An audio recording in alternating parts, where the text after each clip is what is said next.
બોટાદ જિલ્લા સ્થાનિક સ્વરાજની ચૂંટણીને લઈ ફોર્મ ભરવાની કામગીરી શાંતિપૂર્ણ માહોલમાં। સ્થાનિક સ્વરાજની ચૂંટણી લઈ બોટાદ જિલ્લા પંચાયત, તાલુકા પંચાયત તેમજ નગરપાલિકાની બેઠકો માટે ઉમેદવારો દ્વારા ભરવામાં આવ્યા ફોર્મ। ભાજપ હોય કે કોંગ્રેસ બંને પક્ષના આગેવાનો દ્વારા જીત બાદ વિકાસના કામો કરવામાં આવશે તેવું આપ્યું નિવેદન।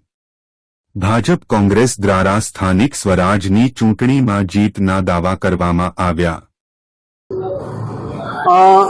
સ્થાનિક સ્વરાજની ચૂંટણીમાં અમારે બોટાદ જિલ્લા પંચાયત, તાલુકા પંચાયતો, બોટાદ નગરપાલિકા અને બરવાળા નગરપાલિકાની ચૂંટણીઓ છે, ત્યારે અમારી માળખાકીય રીતે અમારી સંગઠનની ટીમની સાથે રાખી આખા જિલ્લાનું બહુ સારી રીતે અમે તૈયારી કરી છે અને અમારી તૈયારી એકદમ કમ્પ્લીટ છે। અમે અત્યારે લોકો, અમારા કાર્યકરો અને લોકોની લાગણીને ધ્યાનમાં રાખીને અમે ખાતરી આપીએ છીએ કે અમારી જિલ્લા પંચાયત કોંગ્રેસની બનશે। બોટાદ નગરપાલિકા પણ અમે કોંગ્રેસની બનાવવા જઈ રહ્યા છીએ, જે રેકોર્ડ થશે ગુજરાતની અંદર। પાયલ ભૂમિભાઈ માથુરિયા। આજે ઉમેદવારી ફોર્મ ભરેલું છે, કઈ બેઠક પરથી? 17 પ્રથમ વખત કેવું લાગે છે, શું લાગે છે? ખૂબ સારું લાગે છે અને ખૂબ હર્ષની લાગણી અનુભવું છું। સમગ્ર ટીમ અને કાર્યકર્તાનો ખૂબ ખૂબ આભાર। જીતને લઈને કેટલી આશા છે? ઘણી આશા છે। જીતશો તો તમારા વિસ્તારના વિકાસના કેવા કામોને પ્રાધાન્ય આપશો? જેમ કે ગટર, પાણી, રસ્તા, આરોગ્ય, શિક્ષણ, તમામ કામમાં અમે ધ્યાન આપશું। મારું નામ દિનેશભાઈ ભૂપતભાઈ દલસાણીયા। દિનેશભાઈ, ફોર્મ ભરવાનો છેલ્લો દિવસ, કયા વોર્ડમાંથી ફોર્મ ભરેલું છે? હું આજે 2 નંબર વોર્ડમાંથી મેં ફોર્મ ભરું છું અને જમા પણ કરી આવ્યો। કયા પક્ષમાંથી? ભારતીય જનતા પાર્ટી। શું લાગે છે ગત વખતનું પરિણામ અને આ વખતનું પરિણામ કેવું લાગે છે? કુલ બેઠકો કેટલી?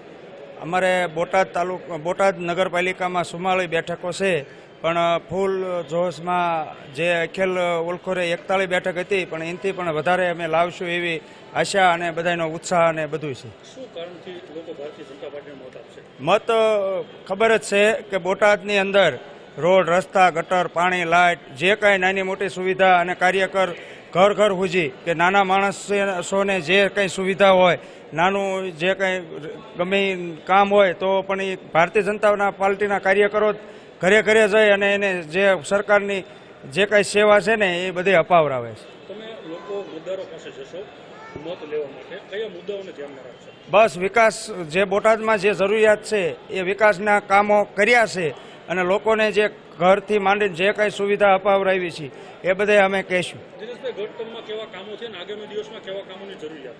ગત ટર્મમાં 11 મહિના હતા તો પણ અમે 15 થી 17 કરોડ રૂપિયાના કામ કર્યા અને જુદા જુદા વિસ્તારમાં, ઓજી વિસ્તારમાં રોડ, રસ્તા, પાણી, ગટર, લાઇન, જે કાંઈ અલગ અલગ સુવિધા જે બધાની જે અપેક્ષા હતી એમાં અમે ઘણા બધા કામ કર્યા। ફરી પાછી ભાજપની બોડી આવશે અને તમારી ટીમ પણ વિજેતા થશે તો કયા કામો કરશો? પ્રાધાન્ય કયા કામ? જે કાંઈ અધૂરા કામો હોય અને લોકોની માંગણી હોય કે ભાઈ આ ઘટે છે, એમાં અમે પરિપૂર્ણ બધી ટીમ સાથે કામ કરશું અને બોટાદનો સારામાં સારો વિકાસ થાય એવી અમે બધાએ ટીમ સાથે કામ કરશું।